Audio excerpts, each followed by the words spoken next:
Imagine waking up one morning to a forest that feels strangely silent, where the berry bushes are empty, the animal tracks have disappeared, and even the river seems to offer fewer fish than yesterday. There are no supermarkets waiting beyond the trees, no refrigerators filled with supplies, and no delivery trucks bringing food from somewhere else. For your family and everyone in your group, hunger is no longer a distant possibility. It is beginning to become reality. What would you do if the land that fed you yesterday suddenly stopped providing enough to survive? Most people imagine ancient humans immediately falling into panic, desperately searching for anything they could eat. But for our ancestors, food shortages were not rare disasters. They were an expected part of life. Every year brought changing seasons. Every season changed the landscape. And every landscape eventually changed the availability of food. Ancient humans understood something that modern societies often forget. Nature was never permanently generous. Sometimes it provided abundance. Sometimes it provided almost nothing at all. Instead of assuming food would always be available, they expected difficult periods long before they arrived. That expectation changed everything. Rather than reacting with fear, they prepared themselves mentally and physically for the possibility that resources would eventually become scarce. Over thousands of generations, they learned that survival depended less on finding endless food and more on responding wisely when food became limited. Every shortage became another lesson. Every difficult season revealed which strategies worked and which ones failed. Groups that adapted survived. Groups that refused to change often disappeared. Food scarcity, therefore, became one of humanity's greatest teachers.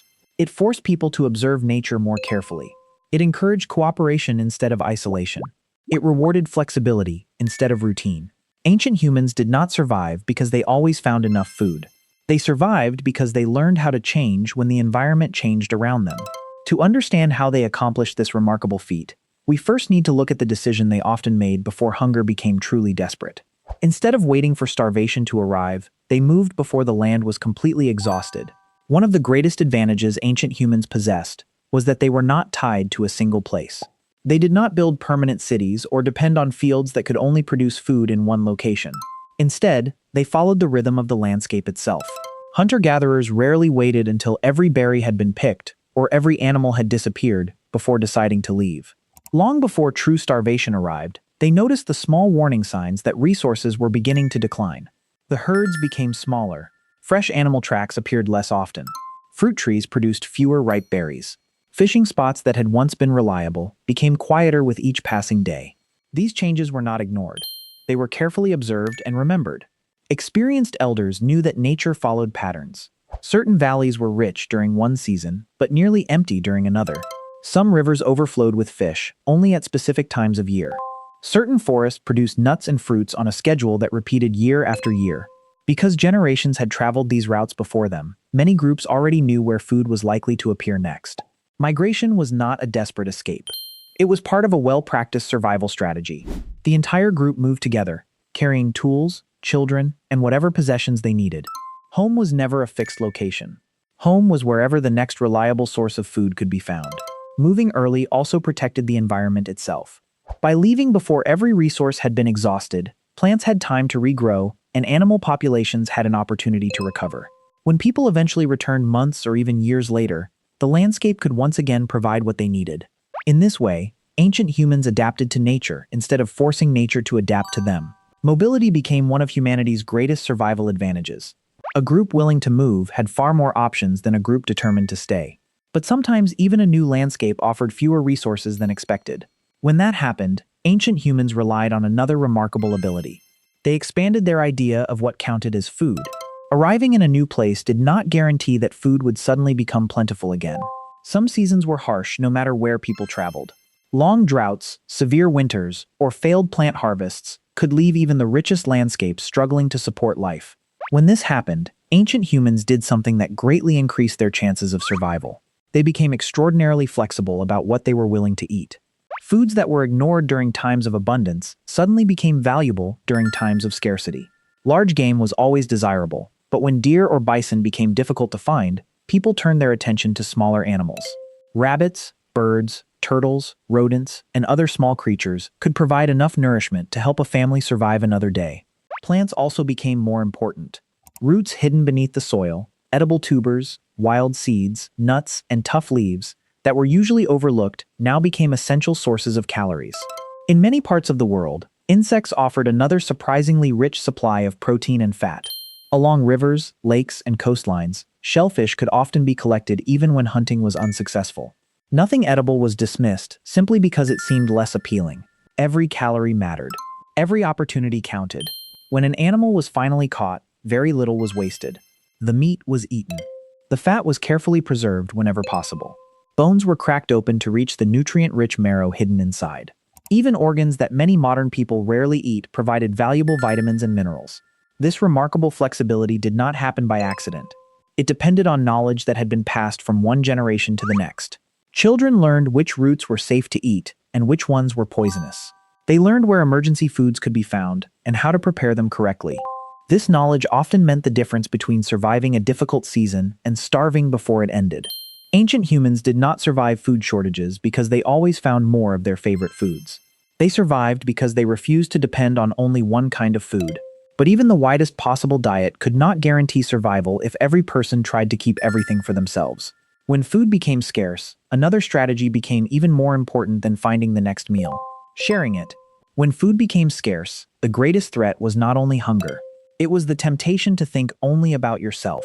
At first glance, keeping every piece of food for your own family might seem like the safest choice. But for ancient humans, that strategy often created even greater danger. Hunter-gatherers understood that success was unpredictable. One hunter might bring home a large animal today and return empty-handed for the next several days. Another family might discover a patch of ripe berries, while everyone else found almost nothing. No one succeeded all the time. Because fortune changed constantly, many prehistoric communities developed a simple but powerful rule. Food was shared. A successful hunt often fed far more people than the hunter's own family. The people receiving that food understood they might become the ones sharing during the next shortage. This created a system of mutual support that reduced the risk for everyone. Anthropologists call this reciprocal sharing. Ancient humans simply treated it as part of everyday life. Generosity was not only respected, it was remembered. A person known for sharing during difficult times earned trust and strengthened relationships throughout the group. Someone who consistently refused to help others risked damaging their reputation when cooperation mattered most. Strong friendships became a form of food insurance. If illness prevented you from hunting, trusted companions could help keep your family alive. If injury left you unable to gather plants, others could bring food until you recovered. The entire community became stronger because resources continued to circulate instead of remaining in the hands of only a few people. This did not eliminate hunger. Hard seasons were still dangerous. Some shortages lasted much longer than expected. But sharing greatly increased the chances that the group as a whole would survive. In prehistoric life, cooperation often produced better results than competition. Ancient humans survived not because every individual was exceptionally strong. They survived because they relied on one another when strength alone was no longer enough. And perhaps the greatest reason this system worked so well was that food shortages rarely came without warning. The people who paid close attention to nature often saw the signs long before hunger reached its worst. Ancient humans could not control the weather, stop a drought, or make animals appear when they were gone. What they could do was pay close attention to the world around them. Over thousands of generations, they became experts at recognizing the earliest signs that difficult times were approaching. They noticed when rains arrived later than usual. They saw rivers growing shallower week by week. They remembered which trees normally produced fruit and which ones remained strangely empty. Animal behavior also revealed important clues. Large herds sometimes changed their migration routes. Birds appeared earlier or later than expected. Fish became harder to find in places that had once been reliable.